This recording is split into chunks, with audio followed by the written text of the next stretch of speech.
People all over the world are searching for answers. There's a growing suspicion about religion and Christianity in particular right here in the United States of America. Some people are outright rejecting all structured religion.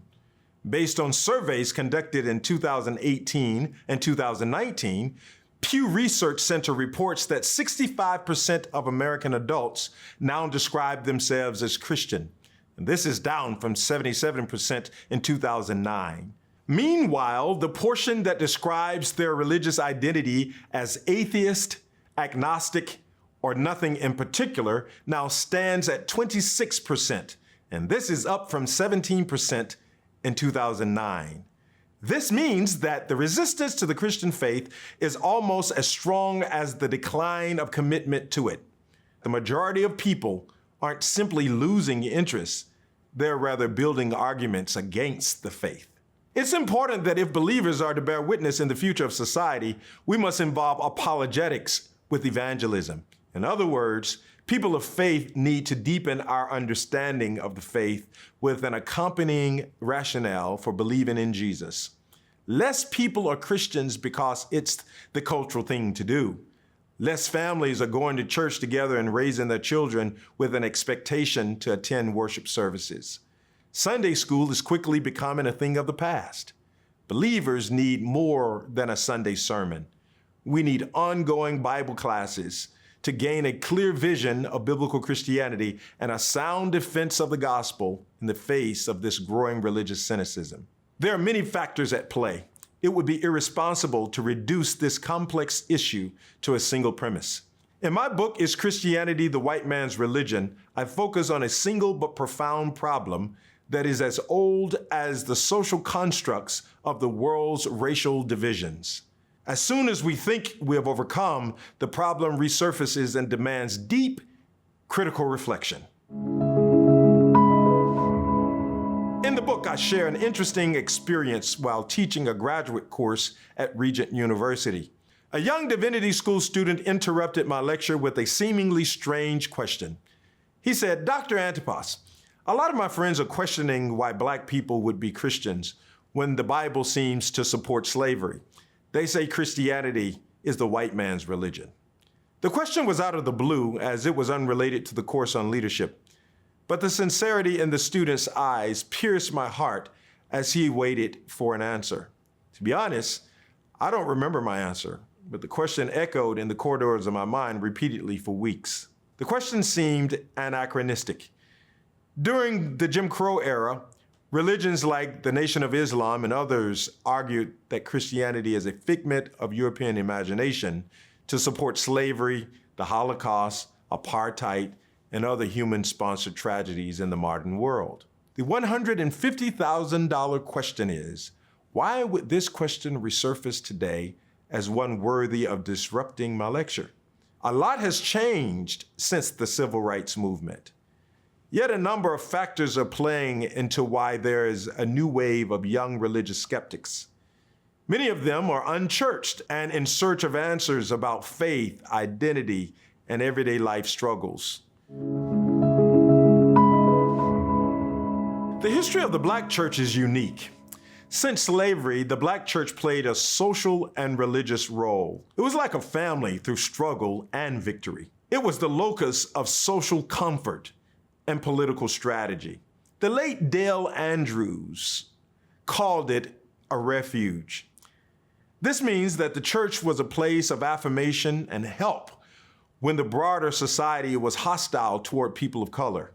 I remember growing up in a very small and tight-knit church that my dad and mom started in Manchester, Georgia.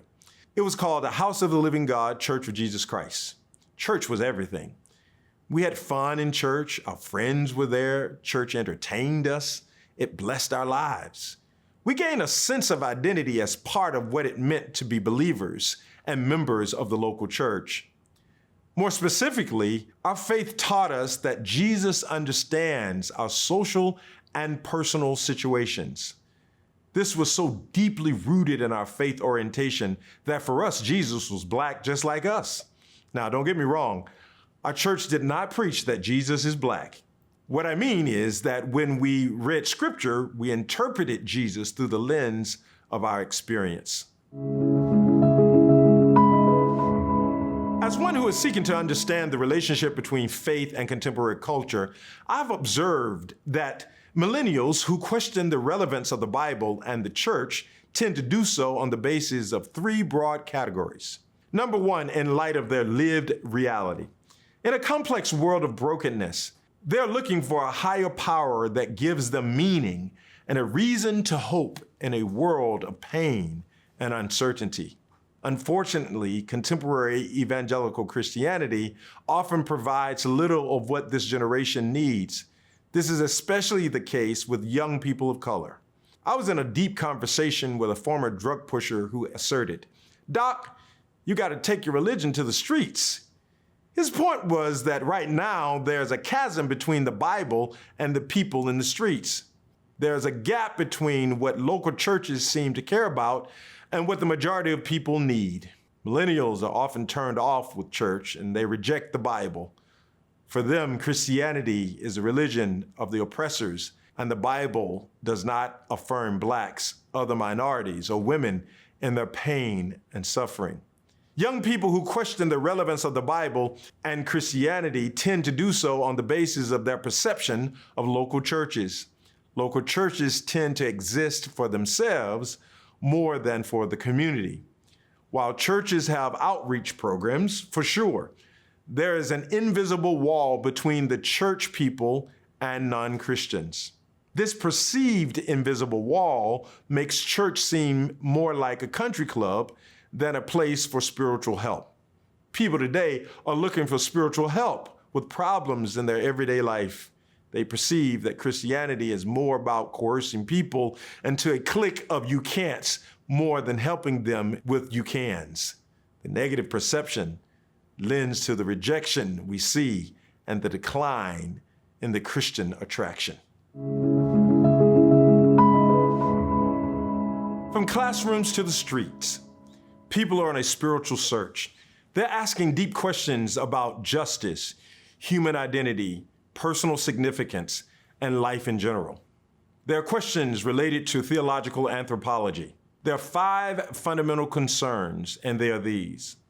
Who am I? Why am I here? Is there power greater than me? Does that ultimate being care about what's going on in the world?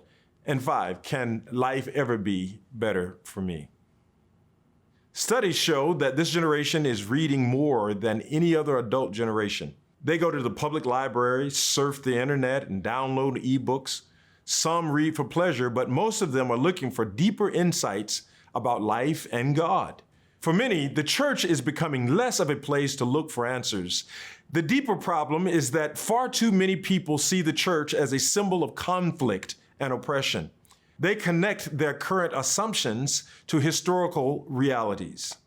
The history of Western Christianity is filled with supporting evidence that corroborates this religious suspicion.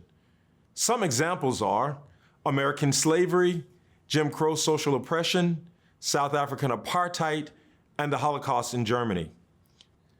Today, the contemporary American brand of Christianity has so commingled consumerism and party politics with faith claims that Christ's message of love is often diluted. For a generation that does not feel obligated to the faith, they're bold to call its contemporary value into question. The Barna Group conducted research among 18 to 30-year-olds. Their findings are quite insightful. Only 32% of millennials read the Bible, including those who still claim to be Christians. 29% of millennials are happy to see other Christians reading their Bible in the public. Only 10% of them engage in Bible study, while 21% say they are now atheists or agnostics. The Barna Group study reveals that 15% of millennials have decreased Bible usage in a year's time. And the number of young Bible skeptics are now more than double the amount of older adult students of the Bible. 32% of millennial Bible skeptics say that they feel the Bible is a dangerous and oppressive book.